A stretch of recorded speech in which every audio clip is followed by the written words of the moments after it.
इस चुनाव में बाप बेटा डरे हुए हैं। पिछली बार भूपेंद्र सिंह हुड्डा सोनीपत से चुनाव लड़े थे, 1,68,000 से आ रहे थे। इस बार वो चुनाव लड़ने की हिम्मत नहीं कर रहे। और ये कांग्रेस के लोग ये कहते थे कि बीजेपी का कोई हमारे सामने आने को तैयार नहीं है।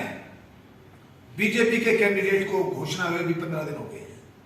वो हम जा चुके हैं, घर घर भी जा चुके हैं, सभाएं भी कर चुके हैं। गढ़ी सांवला कॉलोनी में हम कम से कम 4-5 सभाएं कर चुके हैं और इनका कैंडिडेट भी डिक्लेयर नहीं होगा। और मैं आज दावे के साथ कह रहा हूं कि बाप बेटा नहीं, पूरी कांग्रेस पार्टी के बड़ा सीनियर लीडर कोई चुनाव नहीं लड़ना चाहता। सब चुनाव से डरे हुए हैं। और चुनाव से इसलिए डरे हुए हैं क्योंकि भूपेंद्र सिंह हुड्डा जो उनका सबसे बड़ा लीडर है, वही चुनाव के लिए मना कर चुका है कि मैं चुनाव नहीं लड़ूंगा। और मेरी सूचना यह है कि दीपेंद्र सिंह हुड्डा भी चुनाव नहीं लड़ना चाहते। अब वो किसको लड़ाएंगे ये अभी फैसला है, फैसले नहीं हो रहे उनके। भारतीय जनता पार्टी को 15 दिन हो गए हैं अपने कैंडिडेट डिक्लेयर किए। हमारे कैंडिडेट घर घर जा रहे हैं, गांव गांव जा रहे हैं, चुनाव सभाएं कर रहे हैं, मीटिंगें कर रहे हैं। ये लोग अभी घर बैठे हैं।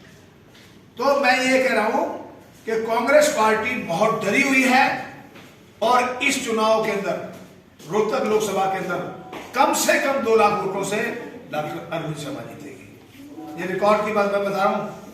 बाकी हरियाणा के अंदर कोई कंटेस्ट नहीं है, वन वे है।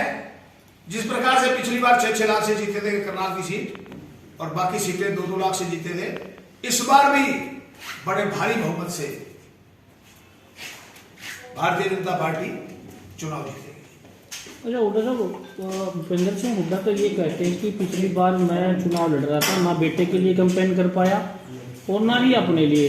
इस बार बेटा चुनाव लड़ेगा और मैं कैंपेन करूंगा, चुनाव जीतेंगे। अगर बेटा भी ना लड़ेगा फिर कौन लड़ेगा?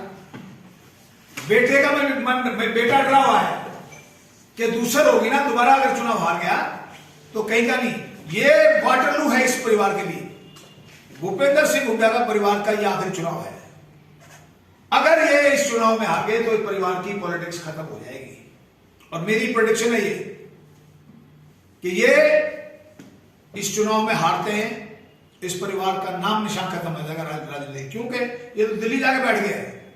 आज मान लो किसी का राशन कार्ड कट गया है, किसी का नाम पेंशन किसी कट गया है, कहां जाए? बाप बेटा तो दिल्ली में बैठे हुए हैं।